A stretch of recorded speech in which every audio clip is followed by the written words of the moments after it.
Hey everybody, welcome back to another installment of Bare Bones Banter. Why are you hiding your face, Christine? Because I can't look at you while you do the introduction. It makes me laugh. Fuck you. Okay. Okay. So It's we're fine. doing an interview today, and we're interviewing my sister-in-law, Sam Leibhart.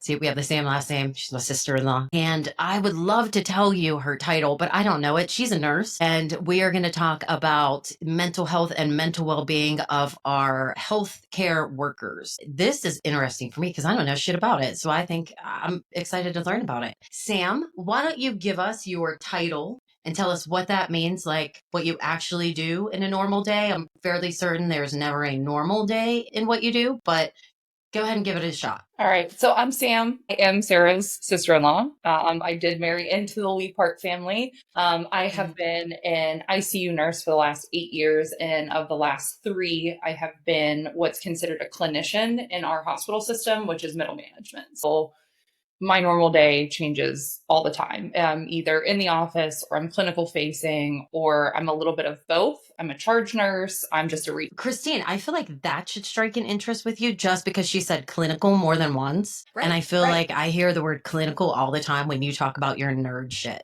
Yeah, but it's different. It's clinical research. The way Sam and I would intersect is if Sam's hospital decided to do some clinical research studies. Well, for anybody who's not watching on the YouTubes, we decided to make this a drinking interview. Sam showed up with a White Claw, and not to be outdone, I went and got a Miller Lite. And I forced Becca to go get a White Claw. My sister will not participate because she I have has clinical serious research things to do later. She's very responsible. Lame, Anyway. lame. Yeah, I love what Lame. Sam does because it gives me all the data to do what I do. So, nerd. Nerds. Fucking Nerds. nerds. Yeah. But here's the thing I'm more curious about right now. Sam, are there bones on your shirt? Does it say human bones? Stick your boobs out. Show us your tits. Yeah. Woo! Well, those are all the bones. So yeah, It's a skeleton.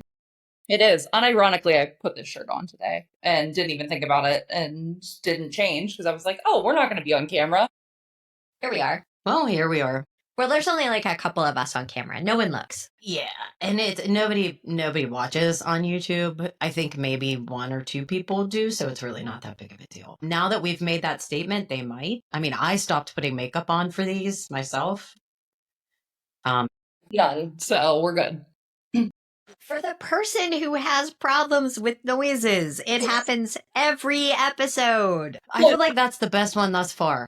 It was really good. It was a pretty good one. I had one yesterday that like Macho looked up and was like, and I said, I know, Macho. Sometimes I even impress myself. Okay, back to Sam and actual interview questions. So, as far as mental health goes with our healthcare workers, I don't know why I find that so hard to say healthcare workers and mental health in the same. It doesn't roll off the tongue. Anyway, what parts of your job take the biggest toll on your mental and emotional well-being? You yourself and what you might see with other people. I would say the families, especially in like a critical care setting. So we get the sickest of the sick. They're, for all intents and purposes, on their deathbeds when they come to us. So a lot of times the families are either super overbearing or the case is just really sad and it's kind of hard to be a participant and watch all of this happen and watch it, the bad news roll in. And sometimes we disagree with the family's decisions to keep a patient a full code. For those of you that don't know, that means we do CPR, we put them on a ventilator, we breathe for them, we help their blood pressure, we do all of these things, and at what cost? So sometimes I would think the families are the worst part of the job. Yeah, I feel like it's dealing with parents when never mind. That's not even remotely comparable. It's just like it. My next Just like it. question. I was going to say dealing with parents when you're coaching songs. It's the same. It's the same. If the parents were killing the children, it would be exactly the same. But I mean, it's not wrong though. Like the comparison is, if you really think about it, they think they know what's best and they don't to listen to someone who is a trained professional, Right, and knows what they're talking about. And they're like, no, I know better. The Google machine told me. It's like, the no, Googles. no, you're wrong. and Googles. So I just thought of something. This is something else that will happen throughout interviews. Like I have all these questions written down, and then I won't ask any of those. I'll just ask random ones. This is a fun one though. Are you watching The Pit? Oh my God, yes. Right? Okay. Is anybody else watching The Pit? I already watched it when it was ER. Yeah, no, this is way Yes. better. This takes ER and it just shreds it. Fucking shreds it. So It's the same guy. yes. No. Yeah, same guy, whatever. The same But no. gentleman, I believe, that was on ER wrote Mhm. not just Noah Wiley, but like there were other people in Okay. the original ER. Excuse me. I'll That tell you have what, The Pit. So if they bring George Clooney back, I'm in, 100%. So like back to The Pit though, for real. Sorry. Like how accurate, I mean, that's an ER though, so it's not like the same shit, but what do you think of The Pit? I think between both ER and ICU to some extent, like being outside of a television show, there's a lot of crossover between what we do in the ICU and what the ER does. They're their own breeds for sure. But I will say, like, when The Pit, very first episode, their superior comes down and talks about the Press-Ganey scores and the surveys, the patient satisfaction. Like, that's real. That's a real thing that we hear about. Not so much in the ICU because they don't really do surveys on dead people, but I mean, just like I don't know how to react to that. Should I laugh? Should I not laugh? I don't know. So I'll just laugh. I mean, it is, to be fair, we do discharge people. They survive. They are not always dead. But Yeah. it's true, like the ER and The Pit says it best, like this is not a fast food restaurant. Patients are satisfied because they're not dead. That's the end goal. So there's a lot of accuracies in The Pit, and I am 100% on board with another season, which I think they just signed up for. I mean, I feel like Becca's shaking her head and she would know. I feel like it's popular. I like it. So of course everybody else likes it. How about that lady and the baby coming out of her vagina the other day? No. Wow. Who saw that coming? Jesus. I I was like, oh my God. watched that with Dan, and I don't think he was like 100% ready for it. He was like looking at me. I was like, yeah, this is how babies are born, hun. Wow. Yeah. And then I thought like after the first shot, like, okay, it's over. Nope. And then it was a lot. There was a Like lot. the whole video? Like the video they show you at child baby class? Not like all at once. There was, they'd go back up for a Oh, little yeah, you bit have to and then look- they'd go then back down. And Yeah, like, David passed out. Yeah. I didn't have my baby was just cut out of my belly, which I imagine didn't look much better. Like I mean, not when I was having, just watching like getting ready to have, like The at video. the training. didn't I was even like, to passing out at the birth. It was just the training video. at yeah. least he got it out of the way. I mean, There we you were go. there and he was like patting me on the back of the head and he's like, come on, Come on, little girl. You're just okay. come on. And I was like, get off, you push for a little bit. David's like a big guy too. If he went down while I was actually giving birth, like he would hurt somebody. Yeah, nobody'd be able to get him the fuck out of there. Hi, Dan. How Aw, are look you? at little Welcome to the Dan. Mental Funny Bone. Little Dan. He's like, yeah, get the fuck out of here. Just for reference, I think when I met Dan, he was 10, maybe. At the wedding. No, he was 15 at the wedding. I remember And drunk. thinking, why are these babies here? Whose children are these?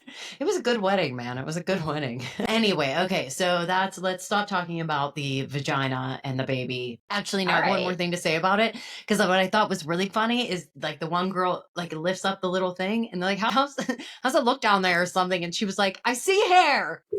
And everybody was like, and she's like, the baby's hair. The writing of this is phenomenal. Like, Yeah. 10. It does blow ER to some extent out of the water, but I always say to Dan, I'm like, it's the modern day ER. Yeah.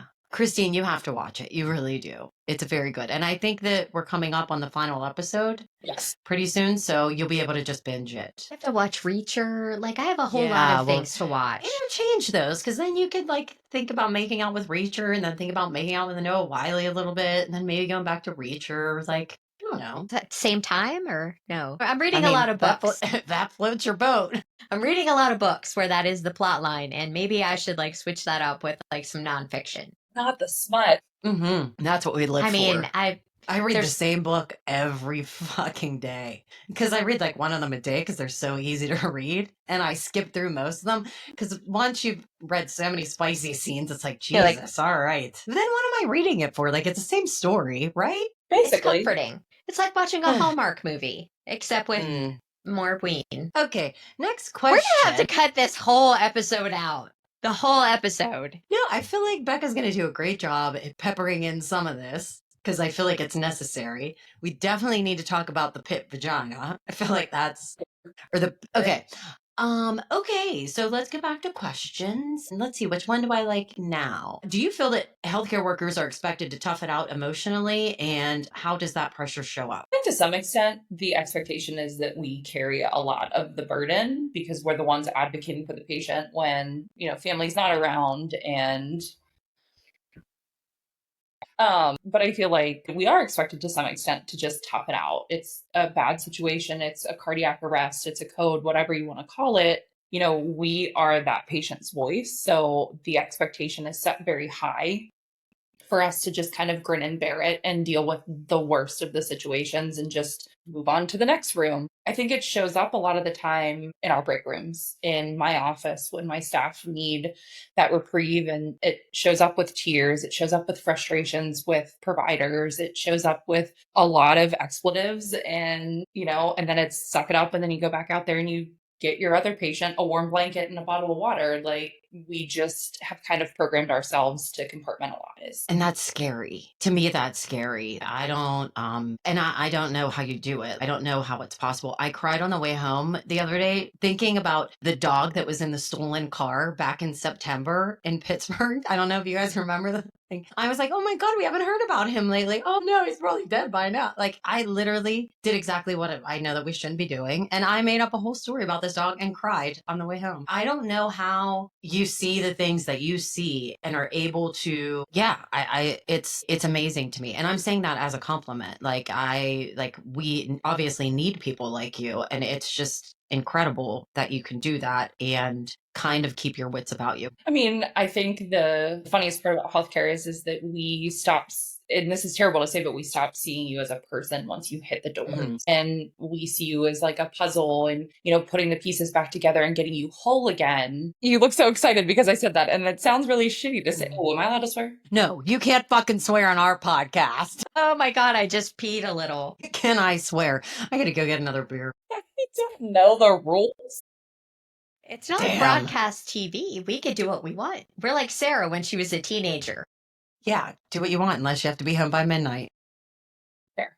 But it's really shitty to say. You sounded very excited by. Well, I mean, it's the same thing. Like, right? I'm looking at patient after patient after patient and all of this research, and I'm like, oh, that guy died. I gotta do a form. That guy died. These people, this whole collection of people are now bleeding out of their nose uncontrollably. Well, that's a weird side effect. I would like to be the person like on the Viagra study and just go through the adverse events and be like, you guys, This guy's had a boner for 17 days. you guys, you gotta come and look at this. It's kind of like Jeff Foxworthy talking about poop. God.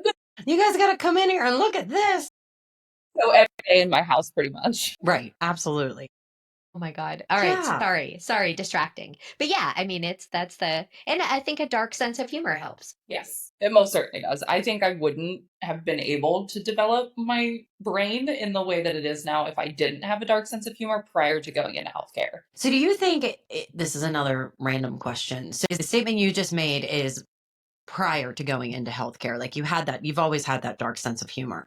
But do you think it's something that you had to hone in on or work on further once you got into healthcare? Or do you think that that's like a big key thing? Like that needs to be there prior to you deciding to go into healthcare? Well, I was kind of an anomaly because I went into nursing later in life. So I was probably one of the older kids in my class. And a lot of them were like fresh out of high school with no life experience. So by like dark humor comes with life experience. So I think to some extent, it shouldn't be a prerequisite to get into healthcare, but it doesn't hurt if you've got life experience behind you. How do you put that on a job listing?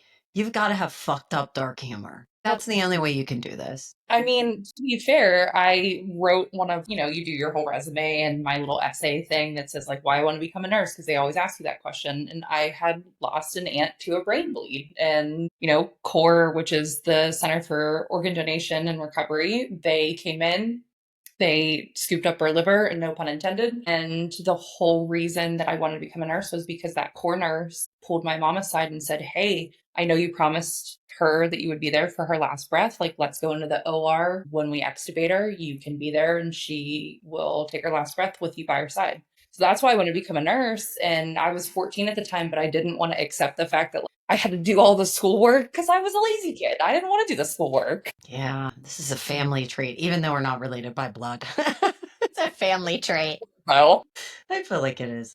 Oh, okay. Well, now I'm crying not because laughing. Yeah, that's Right. at the age of 14. That's when you know, and this is what. I mean, It's a hell of a story. Like the plague, to be honest. I went to art school, I went to community college, and I finally was like, well, shit, I guess I gotta get my shit together.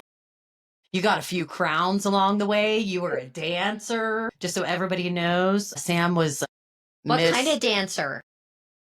Woof. D3 college. Yeah, she wasn't a dancer at, what's the name of it? Club Erotica. Club Erotica. She was a Whole LaRoche episode. dancer. Didn't you get a LaRoche? Yes. Okay. But more importantly, Sam is a former beauty queen. So true. Currently. She looks great. You always look beautiful. Yeah, I heard when her and Danny started dating, Noah said, yeah, Danny has a girlfriend, which is weird to begin with. And then he was like, yeah, she's a beauty queen. I was like, oh, this is going to go over really fucking well. And then you showed up and I was like, wow, that's a pleasant surprise. She burped loudly. So yeah, so it all worked out in the end. It's weird when the family acknowledges that, like, again, having a girlfriend is weird. Mind you, being together for 12 years. I feel like Steve, out of all of the siblings, is the one that we're all like, you got a girlfriend, huh? Yeah, I mean, I think for me, weird was the fact that Danny is 10. That's fair. I was like, he's just little. So are they going together? Like, who's driving them to the movies? There you go, Sam. Mm-hmm. Who's driving them to the movies? Yeah, like I was like, it's weird. He's just little. But yeah, now everybody's grown, and that's way better because you guys are way more fun to hang out with when you can legally drink. Yeah, I'm gonna second that. We legally drank. We were drawing dicks on your chalkboard in your basement. So yeah, Owen noticed them. What was it? Yesterday, he said, "Have they been down there the whole time since the party?" We said, "Yeah. I'm fairly certain Uncle Danny did that." And he was like, huh, I'm not surprised. Meanwhile, Dana's literally sitting in the living room, I'm sure, just all comments in the whole wide world. Yeah, and when you draw dick pictures, dick cartoons, dick whatever, when you draw dicks in our house, we just leave them. We let them roll. Where they live. Yeah, and I didn't even notice them. When Owen yesterday was like, have these been here the whole time? I was like, has what been there? I've walked past them 1,000 times. I'd love to say it was the first time there was a penis drawing on that chalkboard, but it's not. I think it was actually the first thing that was on that chalkboard. It's fair. That's fair. Yeah. Okay. Back to real stuff. Talking about compartmentalizing and how you guys are able to deal with the things that you see outside of in your break room and coming to you, what type of resources are available for all of you to be able to manage all of this? Well, I think it starts at home. A lot of the time, surrounding yourself with a very supportive group of people is key. They don't have to work in healthcare. I think sometimes when we congregate as healthcare workers, we can't stop and not talk about work. We overanalyze and do all the things. I'll come home and I'll call Dan and I'm like, this was a horrible situation. I need to cry about it for 5 minutes. And then we'll go back to like talking about some random thing he sent me off Reddit's website. I think surrounding yourself with people that bring you that normalcy is super important to the ability to be able to compartmentalize and express it appropriately, if that makes sense. Yeah, that makes sense to me. I mean, what the fuck do I know? I mean, there are resources outside of that available. I know that the system that I work for, they have different hotlines that we can call. There's a wellness committee that we've started. In fact, I'm part of the wellness committee at our level and at the system level. So like they're really shifting their focus to the wellness of their bedside staff, not just nurses, not just doctors, but respiratory therapists, EVS. Like is all encompassing because we all have trials and tribulations at the bedside. Doesn't matter what position that you're in. So there are resources like that. And then one of the ones that I started following during COVID, I have a screenshot of their website because I don't remember anything half the time. It's debriefing the front lines. They have one-on-one sessions, they've got group sessions, they've got CEUs, they do a lot of advocacy for the bedside staff, and it's a nonprofit. So it's not controlled by any healthcare system. It is just a bunch of nurses supporting nurses. So there are That's apps awesome. to find outside. What was that website? It is called If only. Oh, sorry. Go ahead, Sam, and then I'll make my joke. it's debriefing the front lines. I just wanted to make sure that our intern got it. If only we had a mechanism like notes about the show where we could put references like this. Listen, I don't want to hear you talking about notes. The one time we did an interview, it said that the person we were interviewing was the co-host. Christine and Heather co-host. Christine and Heather host this. Like, what the fuck? So you take your show. Was that your phone? Hey, yeah, Olivia's calling. At least I put mine on silent. My mom texted me Right. 3 times, but All right. So let me look at my questions. What? Oh, you have something. Okay. Go ahead. Go ahead. So, Sam, the approach that you guys take to supporting each other, do you think that that's changed in the last 10 years, 15 years? Because I can remember when I started doing the job that I have now, I worked in a hospital with all of the ER doctors and nurses. And those people were hardcore. And if you even mentioned something like, I, feel kind of sad, then there was just a whole bunch of like shit you had to deal with. Like hardcore, like they would take me to dinner or lunch and try to make me gag. Like the first one who would say something disgusting enough for me to actual real gag, then that person got their lunch for free. So there wasn't a whole lot of, oh yeah, this is hard and kind of traumatic. And there would be people who would be in their car crying and everyone would just walk past and be like, well, we don't see you. Do you think that's moved forward at all? Or do you think there's still a lot of, ooh, we don't want to talk about it. We're just going to act real tough and make jokes about eyeballs? I do think it's changed. I think that the newer generation of nurses are a lot more vocal about their struggles. I've had staff come into my office and say, I'm really anxious today, or I'm having a bad day, I'm not okay. Whereas my older nurses don't necessarily say those things out loud. So I think it's the generation of nursing. And with the influx of the newer nurses, we're seeing a lot more of that openness. I will say it was kind of a part of both generations of nurses, because when I started, all of the people that precepted me were the older generation nurses. And then as I've progressed through COVID, we all were a lot more open because there was no filter. We could say what we wanted because there were no visitors in the hospital. There were no family members. So we could talk about this stuff at the nurses station without the shame of it, I guess, is kind of really where we have a hard time transitioning into that new phase where we're open about things. Yeah, I think it just in general, I think that that's exactly the case in a lot of places that we are seeing it kind of move in a positive direction, which I love. So we can start talking about, wow, I do not feel okay today. I do not feel like I am on top of it, and I'm not going to cover that up with 18 penis jokes, which I like better than the eyeball jokes myself. But fucking penis jokes are funny, man. They are. Eyeballs are my boss's ick. He doesn't like the eyeballs. He doesn't like working with the eyeballs, and he was a trauma nurse. So oh God, I bet he saw a lot of hanging eyeballs. He did a lot of hanging eyeballs. That's probably why he doesn't like it. Yep, not for me. No, thank you. Yeah, no, there's nothing about being a nurse. The two things I know I could never do: nursing and teaching. I was actually majoring in education when I first went to school. Talk about not knowing yourself. Jesus. I had to get both of those degrees because my master's is in nursing education and I'm a nurse. So why not take the best of both worlds? Baffling to me. Fucking baffling. So since you're the manager, like staying on the same lines as how coping mechanisms and how you guys are able to cope, and specifically the older nurses and the younger nurses coming in, how do you manage them differently? Do you have to really, I don't know what I'm trying to say. The older ones who are just like, no, I'm a tough bitch, I could deal with this. Do you have to be, okay, you don't have to deal with it, or do you just let them go? It's a little bit of both. With the older nurses specifically, there's that fine line of I'll offer you resources and I'll be your sounding board. If you need it, I'm always here, but don't feel obligated if you have other outlets of your own to take care of these things, because a lot of them do. A lot of them have that Yeah. outside of work, which I think a lot of our new nurses also do, but they just don't know how to hone in on those resources just yet. So with them, I tend to walk that line where I'm here, I'm always an ear, let me know. And you rhyme. Other that I don't typically. I'm here and I have an ear.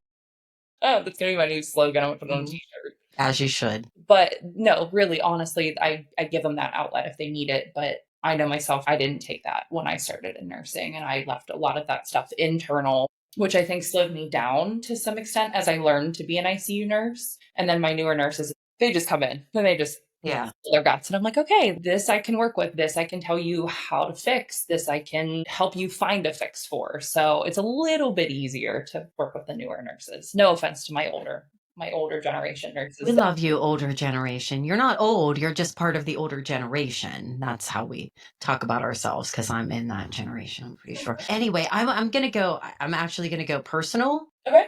from nursing shit. So I know that you have anxiety like I do, and we love the Xanax.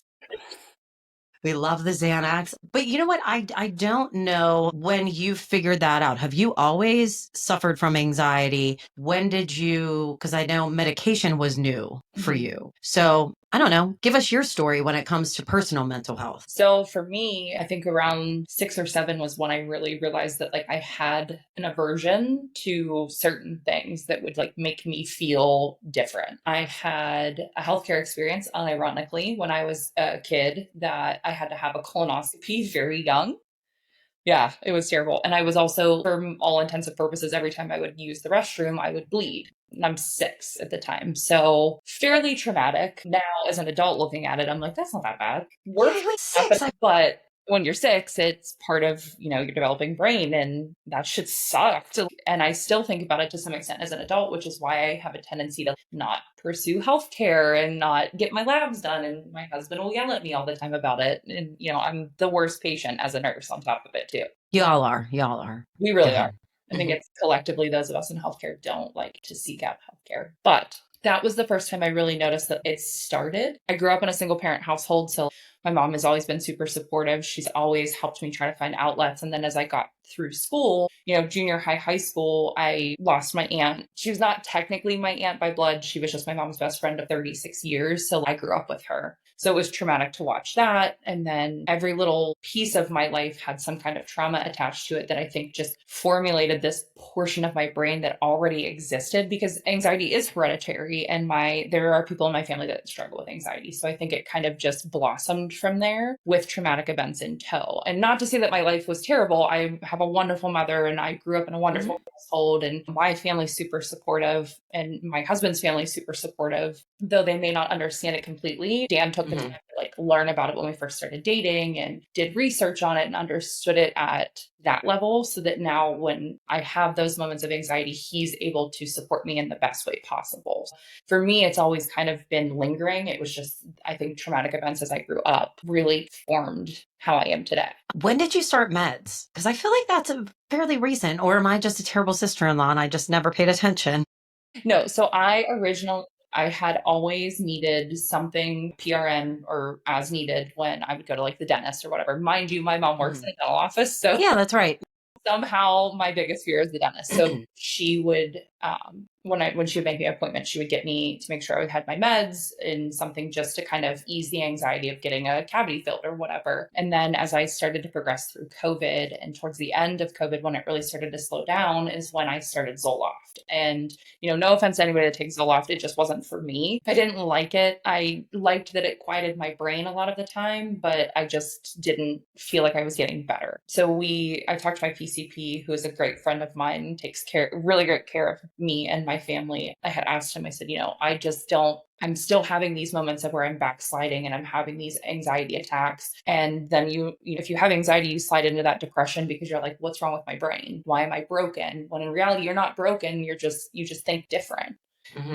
And he had suggested trying Xanax, and he gave me a really low dose of it in one script. And I don't rely on it unless I'm flying or I'm having an absolute meltdown, which I had recently. And poor Dan got the brunt of it, but he handled it like a champ. But I never wanted to rely on medication, and not saying that there's anything wrong with that. I just felt like I wasn't connecting the pieces of what made me anxious when I was medicating with things. Yeah.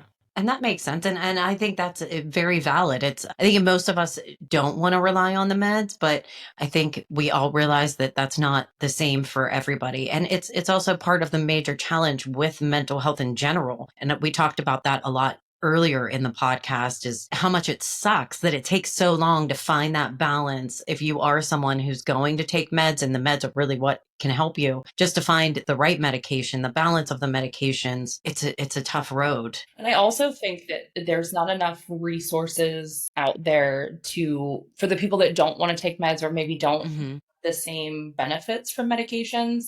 There's not enough mental health resources out there to really hone in on what are the things that we can do to improve it. Not just your standard talk therapy. There's not enough studies. There's not enough information, because I feel like anxiety and mental health in general got swept under the rug for a really long time. And now it's kind of back in the forefront of things. So I think that's a big thing too, is that it's either medication or nothing. You're raw dogging life, or you're can't see your hand in front of your face. I mean, I don't know. Yeah, I mean, that's the shit we talk about, because I mean, I'm 46 years old. I've been on medication for a very long time, and I've gone on and off the meds, and my poor sister can attest to this. I should never go off the meds. Me going off the meds is not a good idea. And the last time I went off the meds was almost 16 years ago, right when I had Owen. Yeah. So I think you shouldn't have to feel like you can't function with that. Like, I feel like society as a whole, and this is kind of like my soapbox, I think society has made it so that we feel like we can't get better. And if you make it better for you, that's awesome. And I'm happy for you, because I love the person that you are, on or off the meds. So like, that's what you want to do. But there's no resources for somebody like me who's maybe like, I don't know if I don't want to do that. Right. And I take the long way of getting to things, because I was always just given meds. And they work for me, and that's great. And I will continue to do them. But honestly, in the last year, I've lessened, I've taken one of my meds out. And I think that's because of what we're doing here, and because I'm finding alternative ways of dealing with stuff. And I don't know if that has to, because I've heard of meditation and all of that shit, prior to doing this podcast, but I also thought it was a joke, because that's just how I was. So I don't know if that's maturity that you get in there, but there's a ton of different ways. It's not just meditation. That seems to be one of the things that has helped me. But I 100% agree with you, because I have 1,000 pamphlets on medication. I don't have one pamphlet on what I can do outside of medication. Yeah. I can go to therapy, and I do go to therapy. But honestly, and it's weird that we never talked about this before, but just now I'm thinking, I don't think my therapist ever gives me like alternative ways of dealing with it. Like, we just talk. And for some people that works super well. Like, meditation, medication, doesn't matter what it is. And like, as a nurse, it's hard to sit here and say, oh no, I don't necessarily love the idea of medication, because I'm a legal drug dealer for all intents and purposes. Of course, of meds. No, I think that there are ways to heal yourself from within, because the wounds aren't outside, and to acknowledge them. The wounds that are inside tend to be the deepest and the hardest to recover from. But you need more than just a medication or an antibiotic or whatever. You need that buffer of things to help you heal from a wound internally. So it doesn't mean that medication is the end all be all. Yeah, for sure. I love how you put that. Damn, you should have a podcast. Right. Turns out it's easy to do. Seriously, for a whole year. Let's be real. For the love. So kind of going on that, back into the nursing line of things, do you have any personal rituals or hacks or anything like that you do specifically when you're heading into work, when you know that there's a specific rough thing that might be coming? I say rough thing, a terrible, I don't know, how do you put that? A dying human being coming your way. What do you do to prepare yourself and your team in situations like that? Well, I think the nice thing about healthcare, for some people, it's not nice, but for us in the ICU, that every day is like a choose your own adventure day. So I never go in expecting the exact same thing to happen yesterday that happened the day before, the day after. Like I never go in expecting things to be okay. I don't expect the worst, but I kind of expect that middle ground of if nobody dies today, it was a good day. If somebody dies today, maybe it was their time, but did my team facilitate it in a comfortable manner? Did we make sure that the family was supported? And did I make sure my team was supported? And when I go into work, those are the things I think about. It's like, how can I show up for everyone else when things get hard? So no, today might not be the greatest day, but did I show up for my team? Did I show up for my patients? Did I show up for the hospital that I work for? Did I exude what it is that they look for in leadership and management and as a bedside nurse? And then, I think about my family to some extent too. And it's terrible to say, but if my family were in that ICU, would I want me as the manager or me as the bedside nurse? Am I teaching my team the right things? Am I showing them the right ways to do these things? So my hack isn't, there is no hack. It's just reflecting on the most important things that you can bring to the table as a bedside nurse and what you can do to positively impact your patients and their families, because sometimes you're the last face that they'll ever see. And it's really sad and it breaks our hearts and it breaks their heart. But as long as they left there with some peace in a terrible situation, that's how I go into my day. How can I make my team peaceful? How can I make my patients peaceful? And how do I bring myself peace at the end of the day? I think that you're older than me and we don't know it. Like just the level of maturity and resilience that you speak with it's not that I didn't know this shit about you before, but I don't know. You're what, like 15 years younger than me?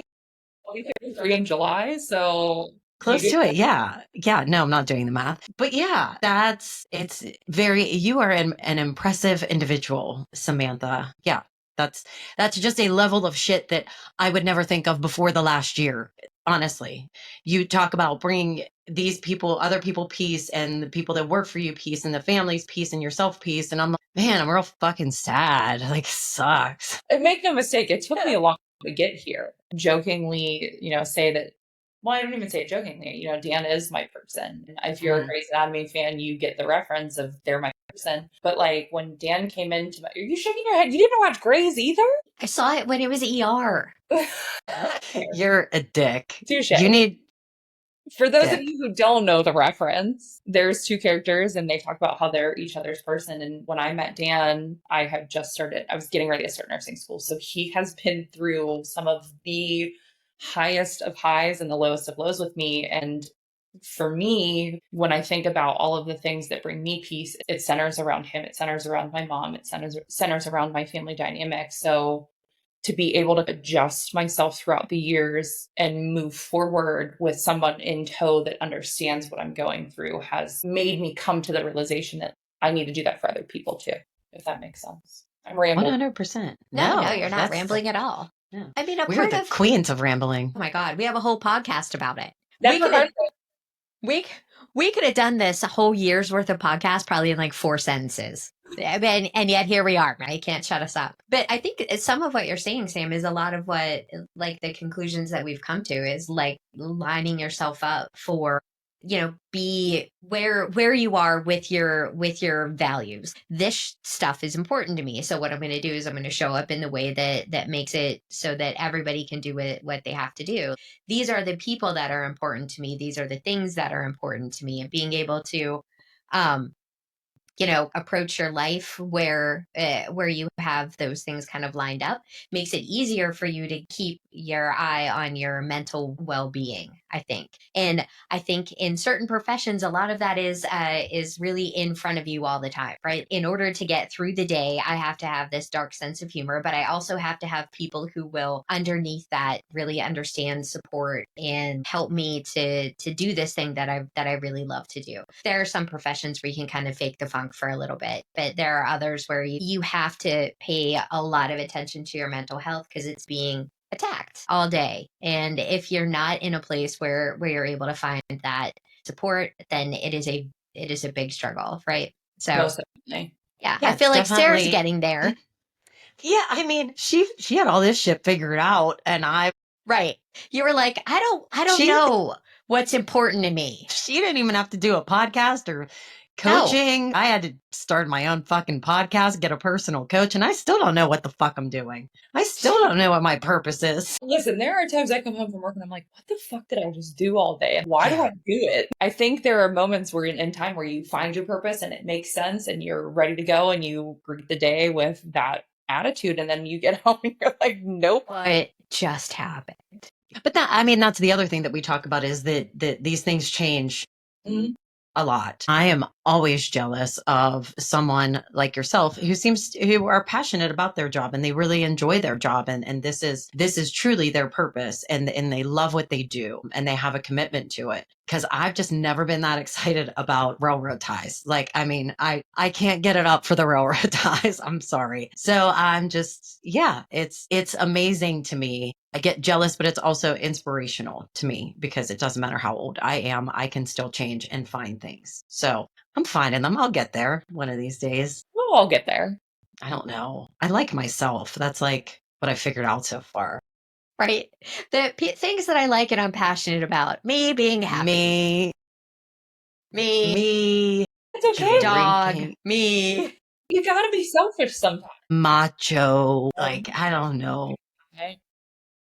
I wrote Sam he wasn't at the St. Patty's Day party. We're having some problems with Macho now. I'm going to have to do some research. He seems to have slipped on the hardwood floor or the fake hardwood floor, whatever you call that floor that we have. And he is now afraid of the hardwood floor. Jesus. So funny. Mary So he will and Joseph.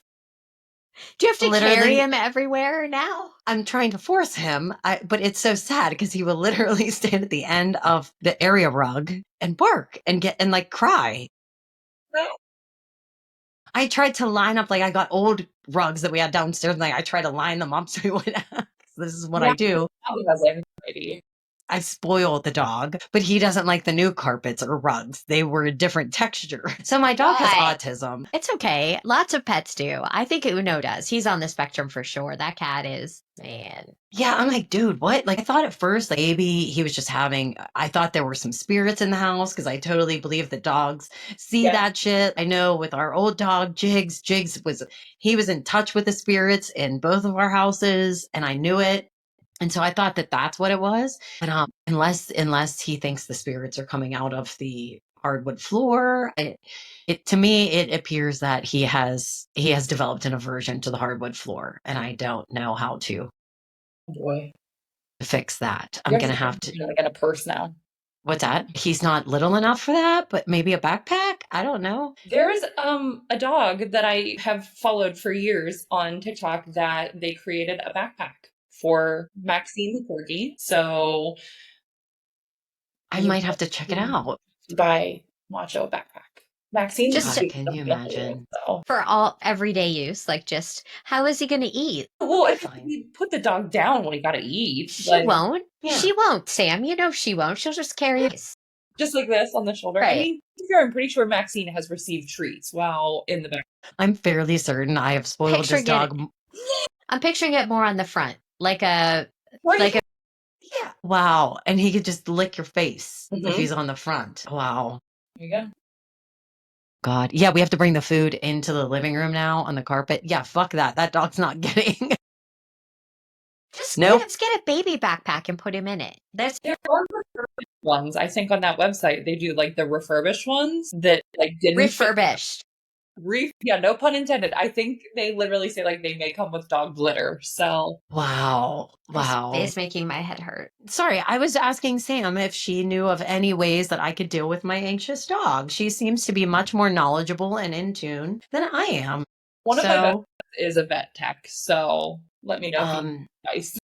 yeah, I'm going to see what Google tells me. I just go out of sight and keep yelling for him to come to me. And eventually I say treat and he's like, okay. And then, but if you watch him, I'm going to have to record it because it's like every time the carpet comes or the hardwood floor comes into place, like he hesitates and he's like, and then when his little feet touch the hardwood floor, he gets skitters. He's like, now. Yeah, it's rough. It's rough. He's definitely not living up to his name at all. Opposite of Macho. Yep. I guess that's like calling the big dog tiny, right? That's what's happened. All right. Back to real things. Let's see. We're getting close to the end here with my questions. Which one of these do I want to? I want to ask both of them, I think. If you could wave a magic wand and fix one thing about how the system treats healthcare workers, what would it be? Ooh, that's a loaded question because there's a lot of different things that I would like to change in the healthcare system as far as the healthcare workers are concerned. Let me restate the question. Name as many as you want.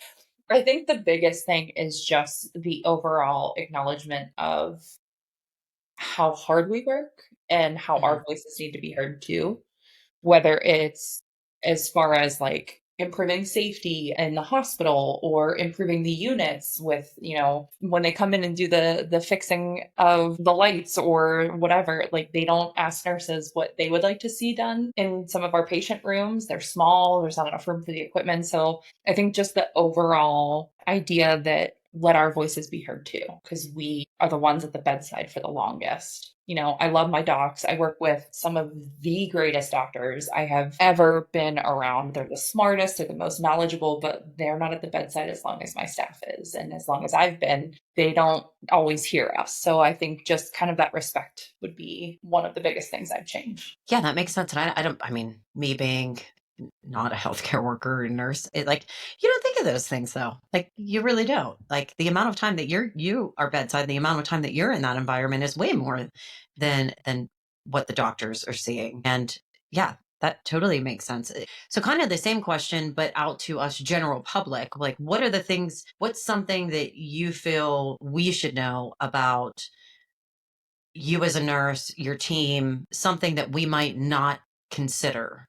Does that make sense? Yeah, it makes You could perfect tell I made that question on myself. I didn't ask ChatGPT ChatGPT for didn't that help at all. because it didn't make any fucking sense. But go ahead. I think that the biggest thing for the general public is that we're trained for this. We are trained professionals, and it's not to diminish, your fear as a family member or the things that you're questioning, because 9 times out of 10, like, that person better than we do, and you're going to catch it. But let us get through the process of getting them the things that they need because we see it from a different angle. I also wish to some extent that the general public would understand that, we carry this shit home.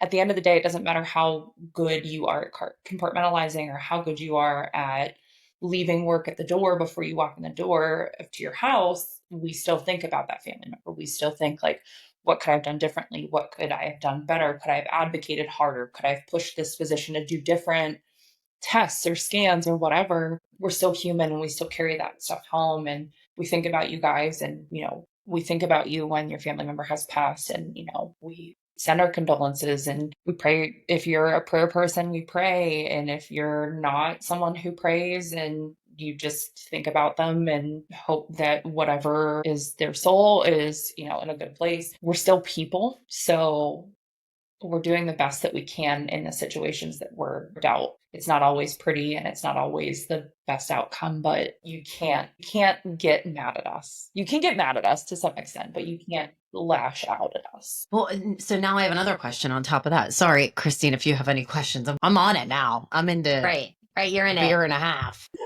This is what we need. And I'll never have to talk again.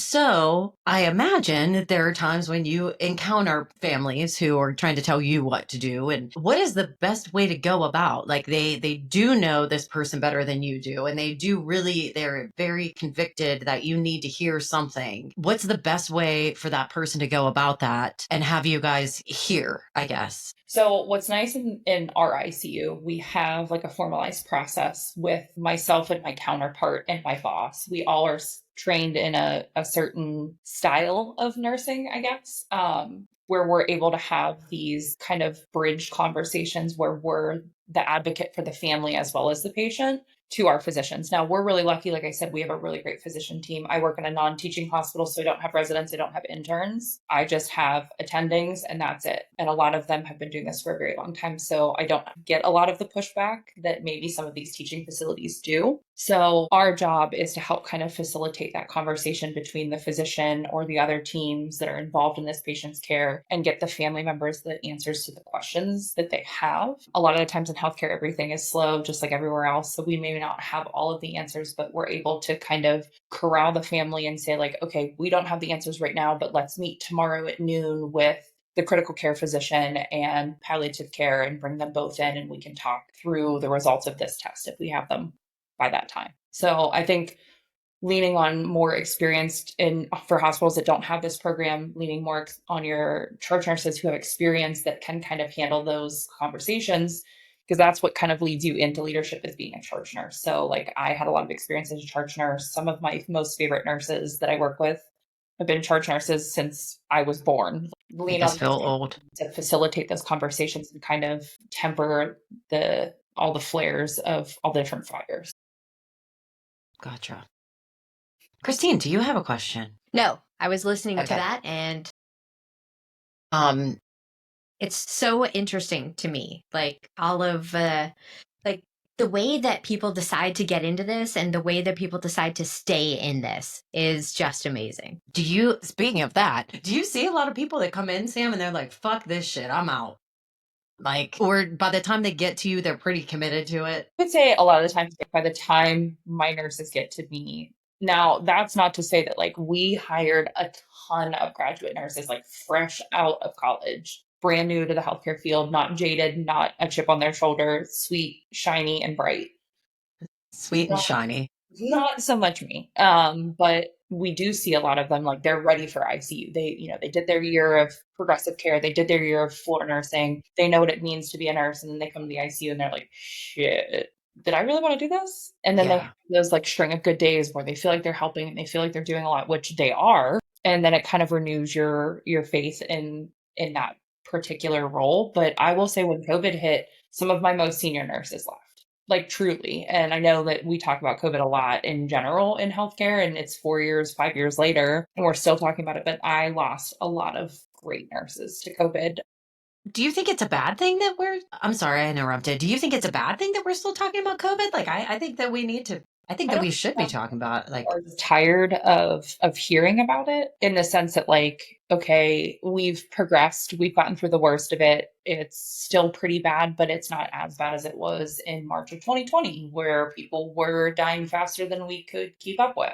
yeah. So I think it's with anything, any pandemic, like you start to see the light at the end of the tunnel, and that's where we are now. So people are tired of hearing about it because it was pretty much beat over our heads because we had nothing better to listen to. Yeah, I mean, it was a boring time.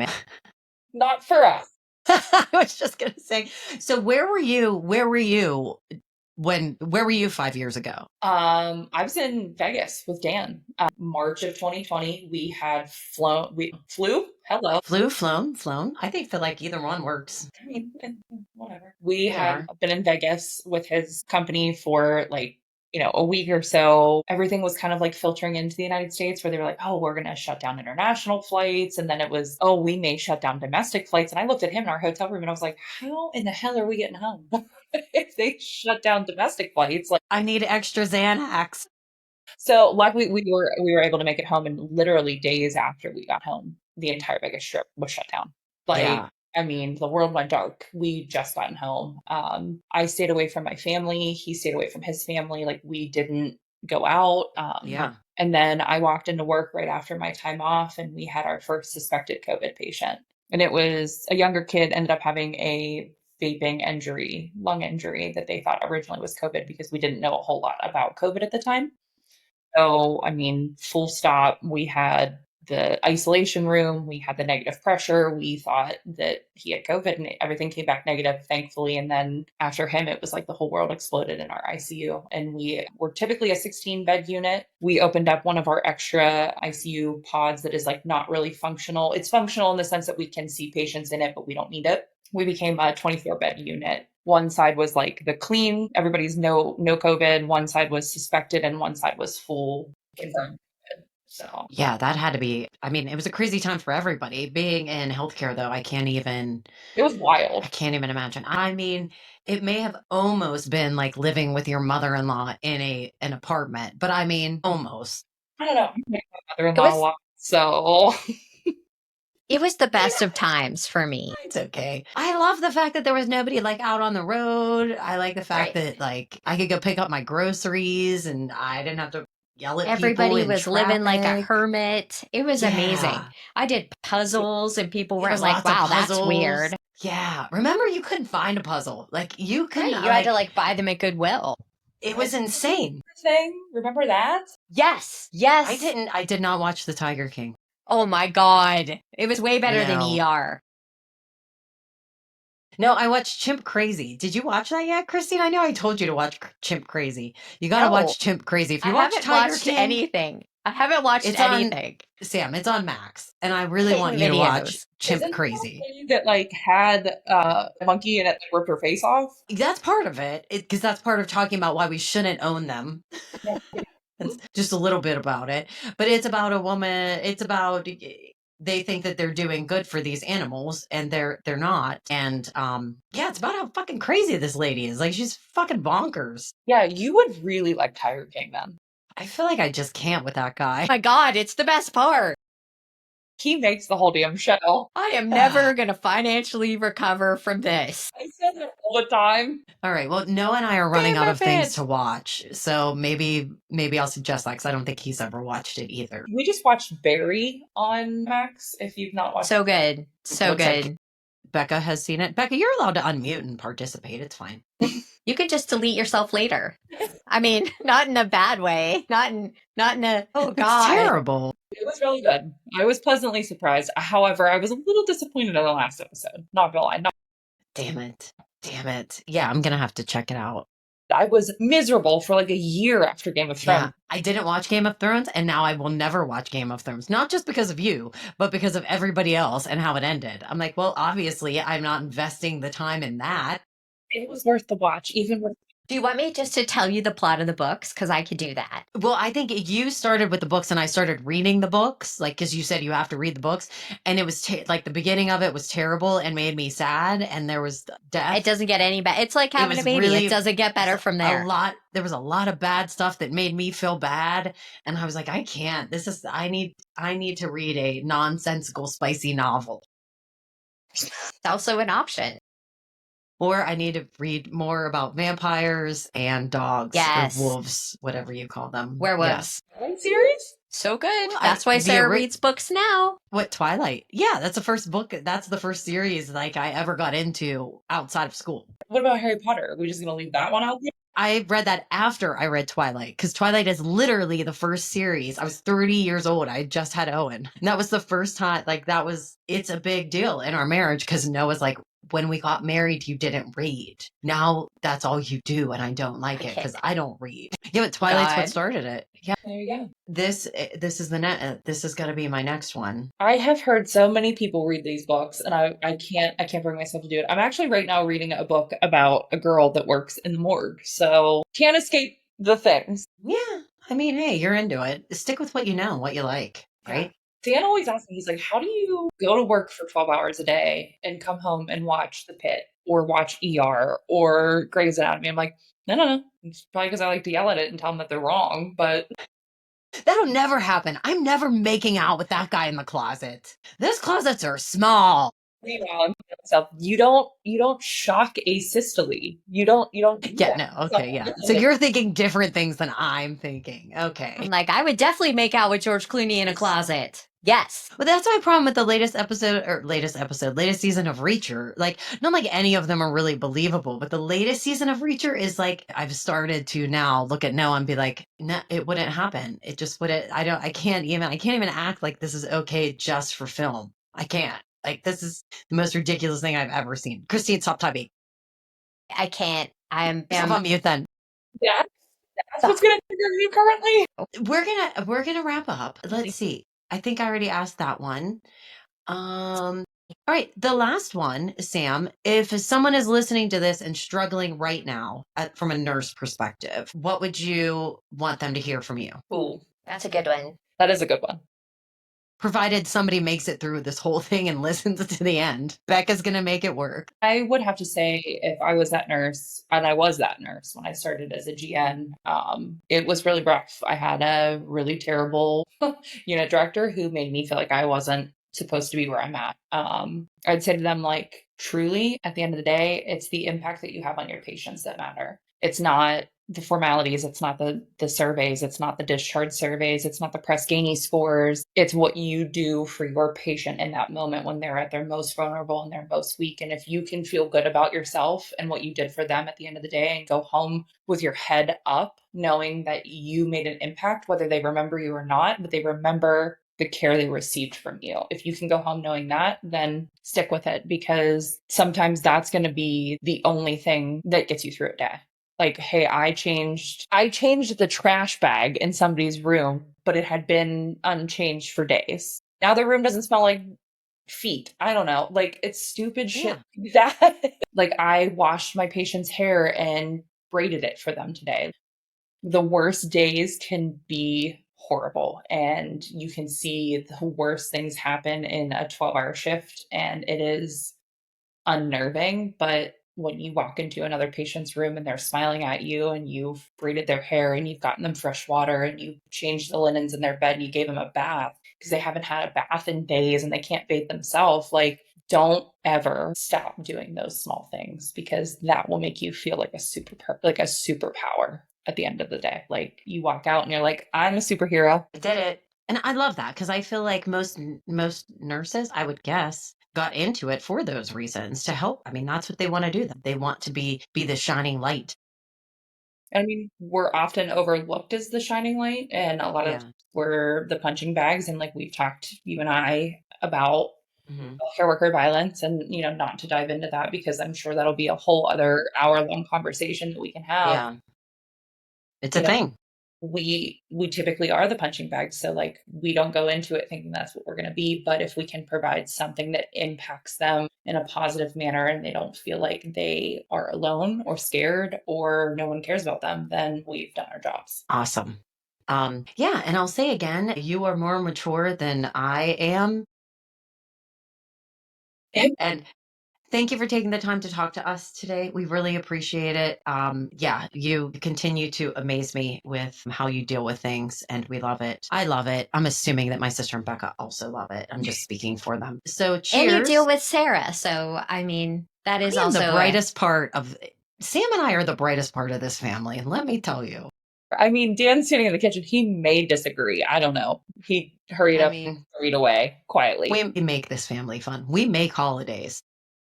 I mean, Noah and Danny and Steven are kind of funny sometimes too. On their own. But and I mean, I guess your mom and Sue, they're okay too. But I mean, but really, and Jennifer's great too. Okay, we'll just shut up. All right. So Sam, what we're gonna do is we're gonna stop recording, but don't hang up yet. Okay. Stop the recording.